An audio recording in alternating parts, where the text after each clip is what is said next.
एक निवेदन बहनों से कर रहा हूं। धर्म के नाम पर बहुत प्रकार की गलतफहमियां भी समाज में पैदा कर दी गई है हम जैसे लोगों के द्वारा। कोई कहते हैं कि सवेरे नहीं करना चाहिए। पूछो कि सवेरे क्यों नहीं करना चाहिए? बोले हनुमान जी भगवान की सेवा में रहते हैं इसलिए नहीं करना चाहिए।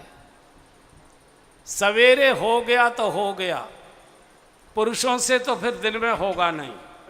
माताएं कर सकती है दिन में, उपद्रव दुकान चला गया, बच्चे स्कूल चले गए और माताओं को समय मिल जाता है, वो कर सकती है। भजन का कोई समय नहीं होता, जब आपको सुविधा लगती है तब कर लीजिए। अगर आपको चाय पीने की प्रातःकाल आदत है, चाय पी लीजिए फिर भजन करिए। अगर आप डायबिटिक हैं तो थोड़ा बिस्कुट आदि खाकर चाय पीकर फिर भजन करिए। भजन का इससे कोई संबंध नहीं है कि बिना भोजन किए ही भगवान भजन सुनेगा।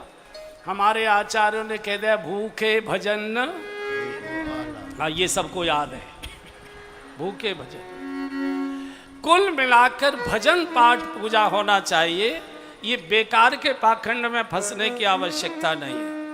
और माताओं के लिए तो बहुत कठिन है, बहुत कठिन है। इसलिए पाठ करने बैठे फोन आ गया, किलसिए मत, सुन लीजिए, उत्तर दे दीजिए, फिर जहाँ से पाठ छूटा था वहाँ से करना शुरू कर दीजिए। फिर वहाँ से आगे पाठ बढ़ाया, कोई मिलने वाला आ गया, फिर पाठ रोक दीजिए, आराम से उनसे मिलिए, बात करिए, चाय पिलाइए, राजी खुशी पूछिए, चले जाएं। फिर मौका है फिर पाठ कर लीजिए।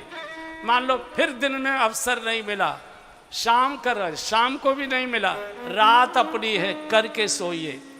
भजन कभी खंडित नहीं हुआ करता है।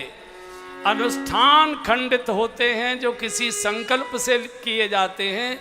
भजन प्रेम की वार्ता है और प्रेम का तो बातचीत कभी भी की जा सकती है, किसी भी समय की जा सकती है, किसी भी परिस्थिति में की जा सकती है। इसलिए बिल्कुल डरने की आवश्यकता नहीं है। भजन के नाम पर बहुत पाखंड पैदा कर दिया है। आज पूरा पाठ नहीं हुआ, कल कर लीजिए। अच्छा ये बताइए, चौके में घी की कटोरी भरी रखी है और आपने उसको घी का उपयोग किया, रोटी चुपड़ी जो कुछ भी किया, घी बच गया कटोरी का, तो उसको अगले दिन उपयोग नहीं करते हो कि फेंक देते हो? हैं?